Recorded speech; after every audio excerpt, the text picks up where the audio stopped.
ಶಿವಮೊಗ್ಗ ಜಿಲ್ಲಾ ಮಾದಿಗ ಸಂಘಟನೆಗಳ ಒಕ್ಕೂಟ.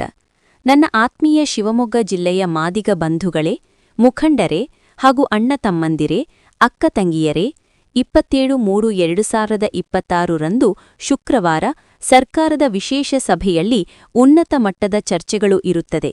ಆ ಒಂದು ಸಂದರ್ಭದಲ್ಲಿ ಒಳ ಮೀಸಲಾತಿಯನ್ನು ಜಾರಿ ಮಾಡಲೇಬೇಕೆಂದು ನಾವುಗಳೆಲ್ಲ ಸೇರಿ ಒತ್ತಾಯಿಸಲು, ಪ್ರತಿಭಟಿಸಲು ದಿನಾಂಕ 25/3/2026 ಬುಧವಾರ ಶಿವಮೊಗ್ಗ ಜಿಲ್ಲಾಧಿಕಾರಿಗಳ ಕಚೇರಿಯ ಮುಂಭಾಗದಲ್ಲಿ ಇದೇ ದಿನ ಬೆಳಿಗ್ಗೆ 11ಕ್ಕೆ ಸಾಮೂಹಿಕ ಧರಣಿ ಮತ್ತು ಪ್ರತಿಭಟನೆ ಮಾಡುತ್ತಾ ಜಿಲ್ಲಾಧಿಕಾರಿಗಳಿಗೆ ಮನವಿ ಪತ್ರವನ್ನು ಕೊಡಬೇಕಾಗಿರುತ್ತದೆ.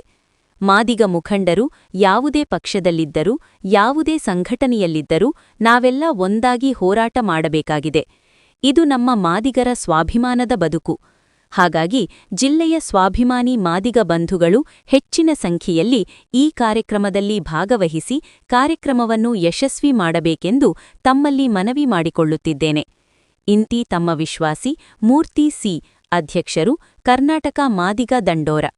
ವರದಿಗಾರರು ವೆಂಕಟೇಶ್. ಸರ್ಕಾರದ ಮುಖ್ಯಮಂತ್ರಿಗಳಾಗಿರ್ತಕ್ಕಂಥ ಮಾನ್ಯ ಸಿದ್ದರಾಮಯ್ಯನವರು ಏನು ಕಳೆದ ಚುನಾವಣೆಯಲ್ಲಿ ಈ ಸಲ ನಮ್ಮ ಪಕ್ಷವನ್ನು ಅಧಿಕಾರಕ್ಕೆ ತಂದ್ರೆ ಏನು ಬಹಳ ದಿನಗಳ ಬೇಡಿಕೆಯಾಗಿರ್ತಕ್ಕಂಥ ಒಳ ಮೀಸಲಾತಿಯನ್ನ ನಾವು ಜಾರಿ ಮಾಡೇ ಮಾಡ್ತೀವಿ ಅಂತಂದ್ಬಿಟ್ಟು ತಮ್ಮ ಪ್ರಣಾಳಿಕೆಯಲ್ಲಿ ಘೋಷಣೆಯನ್ನು ಮಾಡಿದ್ರು. ಅದರಲ್ಲೇ ನಾವು ಕೂಡ ಏನು ಒಳ ಮೀಸಲಾತಿ ಜಾರಿಯಾಗಬೇಕು ಅಂತಂದ್ಬಿಟ್ಟು ನಿರಂತರವಾಗಿ ಹೋರಾಟ ಮಾಡ್ತಾ ಬಂದಿರತಕ್ಕಂಥ ನಮ್ಮ ಏನು ಈ ಮಾದಿಗ ಸಮಾಜವೂ ಕೂಡ ಸಿದ್ದರಾಮಯ್ಯನವರು ಈ ರಾಜ್ಯದಲ್ಲಿ ಅಹಿಂದ ನಾಯಕರಾಗಿ ಬಹಳ ದೊಡ್ಡ ಮಟ್ಟದಲ್ಲಿ ಅವರು ವಿತರಣೆ ಮಾಡಿದ್ದಾರೆ.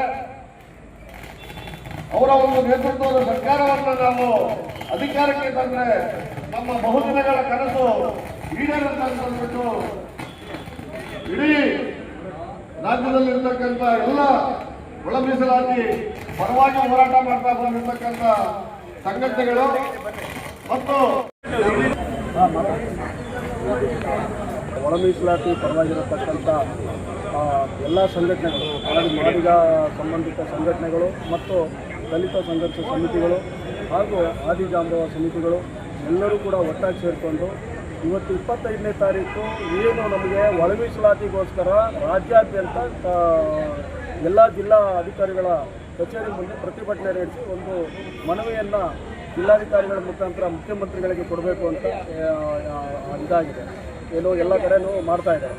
ಅದೇ ರೀತಿ ನಾವು ಕೂಡ ಇವತ್ತು ಶಿವಮೊಗ್ಗದಲ್ಲಿ ಎಲ್ಲ ಸಂಘಟನೆಗಳು ಒಟ್ಟಾಗಿ ಸೇರಿಕೊಂಡು ಒಳ ಮೀಸಲಾತಿಗೋಸ್ಕರ ನಡೆದಂಥ ಹಲವಾರು ಸುಮಾರು 35-33 ವರ್ಷಗಳಿಂದ ನಡೀತಾ ಇರತಕ್ಕಂಥ ಹೋರಾಟಕ್ಕೆ ಇನ್ನಾದರೂ ಕೂಡ ಸರ್ಕಾರಗಳು ಯಾವುದೇ ರೀತಿಯಾದಂಥ ನ್ಯಾಯವನ್ನು ಒದಗಿಸದೆ ಬರೀ ಕೇವಲ ವೋಟ್ ಬ್ಯಾಂಕ್ಗೋಸ್ಕರ ಹಲವಾರು ವರ್ಷಗಳಿಂದ ಈ ಸಮುದಾಯವನ್ನು ಒಂದು ರೀತಿಯಲ್ಲಿ ನಿರ್ಲಕ್ಷ್ಯ ಮಾಡಿಕೊಂಡು ಅದರ ಜೊತೆಯಲ್ಲಿ ವಂಚನೆ ಮಾಡಿಕೊಂಡು ಸುಳ್ಳುಗಳನ್ನು ಹೇಳಿಕೊಂಡು ಸುಳ್ಳು ಭರವಸೆಗಳನ್ನು ಕೊಟ್ಟು ಸರ್ಕಾರಗಳು ಬಂದಂಥ ಯಾವುದೇ ಸರ್ಕಾರಗಳಾಗಿರ್ಬೋದು ಯಾವುದೇ ರೀತಿಯಾಗಿ ಈ ಸಮುದಾಯಕ್ಕೋಸ್ಕರ ಯಾವ ನ್ಯಾಯವನ್ನು ಕೊಡಬೇಕು ಅಂತಂದ್ಬಿಟ್ಟು ನಾವು ಒತ್ತಾಯ ಮಾಡ್ತಾ ಇದ್ದೀವಿ. ಆ ನ್ಯಾಯವನ್ನು ಕೊಡೋದಕ್ಕೆ ಎಲ್ಲ ಸರ್ಕಾರಗಳು ಕೂಡ ನಮಗೆ ವಂಚನೆ ಮಾಡ್ತಾ ಬಂದಿದ್ದಾವೆ. ಹಾಗಾಗಿ ಇದು ಕೊನೆ ಹಂತದ ಹೋರಾಟಗಳನ್ನು ನಾವು ಈಗ ಭಾಳ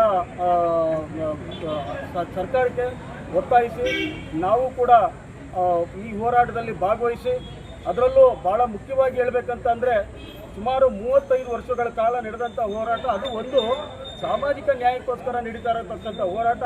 ನಿಜವಾಗ್ಲೂ ಈ ಸರ್ಕಾರಗಳು ಏನಿದ್ದಾವೆ ಆ ಸರ್ಕಾರಗಳು ಯಾವುದೇ ಆಡಳಿತ ಮಾಡಿದಂಥ ಸರ್ಕಾರಗಳು ಇಷ್ಟು ವರ್ಷದಲ್ಲಿ ಅವರಿಗೆ ನಾಚಿಕೆ ಆಗಬೇಕು. ಯಾಕೆಂದರೆ ಒಂದು ಸಮುದಾಯ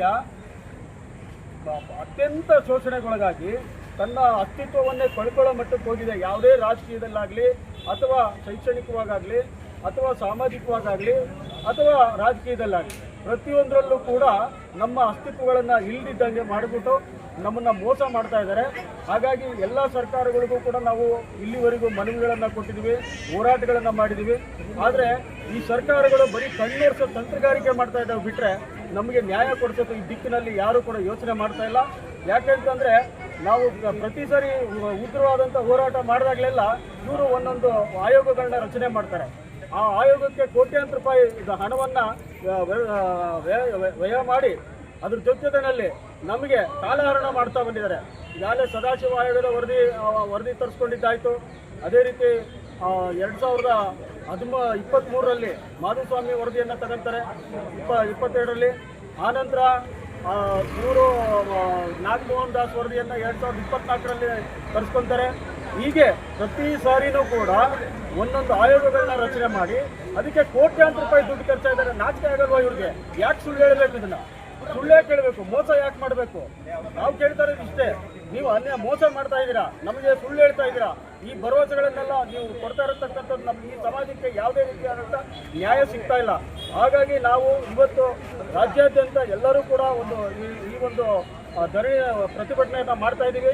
ಅದ್ರ ಜೊತೆಯಲ್ಲಿ ನಾಳೆ ಈ ಬರತಕ್ಕಂಥ 27ನೇ ತಾರೀಕು ಏನು ಕ್ಯಾಬಿನೆಟ್ ಅಂತಿಮ ಇದೆ, ಆವತ್ತಿನ ದಿವಸ ನಾವು ಬೆಂಗಳೂರಿನಲ್ಲಿ ಫ್ರೀಡಮ್ ಪಾರ್ಕಲ್ಲಿ ಸೇರ್ತಾ ಇದ್ದೀವಿ.